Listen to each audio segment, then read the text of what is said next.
ملا هیبت الله خپلو پلویانو ته لوی امتحان کې یو ظلم مه کوئ چې پایله یې بده ده. سلام، پوره جزئیات په سوله ټي وي کې راسره وګورئ. د طالبانو عمومي مشر شیخ هیبت الله اخندزاده چې دوی امیر المؤمنین ګڼي ته یوه منسوبه وینا پاڼه راسنیز شوې چې طالبانو ته پکې یو لړ سپارښتنې شوي دي. د طالبانو ویاندویان وایي چې اخندزاده نن په کندهار ولایت مقام کې د ولسوالیو له امنیه قمندانانو، ولسوالانو او ټولو رئیسانو سره لیدلي.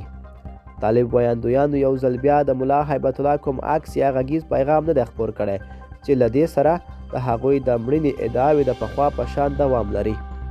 د دوی په وینا نوموړي خپلو دغو چارواکو ته سپارښتنه کړې: لومړی، زما د عفوې احترام وکړئ، د تیر نظام کارکوونکو ته د تیرو جرمونو سزا مه ورکوئ.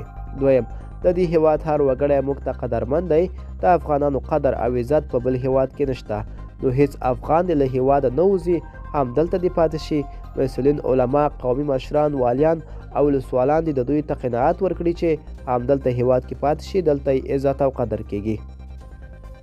دریم، ټول افغانان اوس موږ ته ګوري او تمه یې موږ ته ده، نو تاسې د دوی د امن وسیله وګرځئ، د دوی د عزت ساتنه وکړئ. څلورم، په خپل مسؤلیت مه غواړئ او مه یې طلب کوئ. که مشر درته مسؤلیت وسپاره نو د امر اطاعت یې وکړئ او هغه مسؤلیت سرته ورسوئ. پنځم، د مشرتابه له لوري د مسؤلیت ترسره کېدو په موخه درکول شوي اصول، طرزالعملونه او لایحې په کلکه عملي کوئ او هیڅ خودسرانه کړنې مه ترسره کوئ.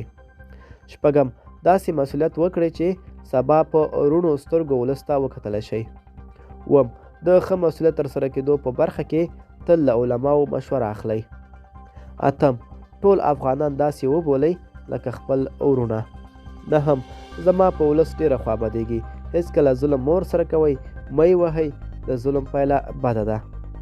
لسم، ټول اسباب خدای جل جلاله په لاس کې درکړي دي، د ظلم او لویۍ لپاره ورڅخه ګټه مه اخلئ، بلکې په هر ډول مسؤلیت کې عاجزي وکړئ. 11، د عدالت لپاره په ګډه مبارزه وکړئ او هر چا ته خپل حق ورسوئ.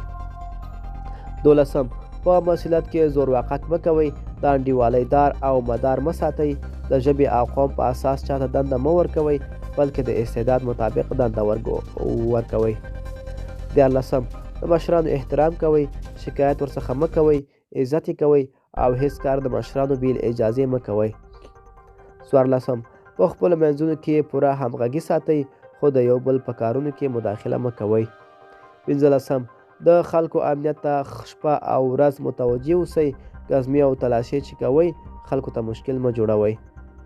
16، څوک چې مو تلاشۍ ته درولي وي ښه په اخلاقو یې سمبال کړئ، علماو ته یې کینوئ ترڅو د عامو خلکو سره د تلاشۍ پر مهال ښه سلوک وکړي. 15، د دې نظام سره کلک ودرېږئ او ټول په یو اتفاق سره د امارت زنځیر همداسې ټینګ وساتئ.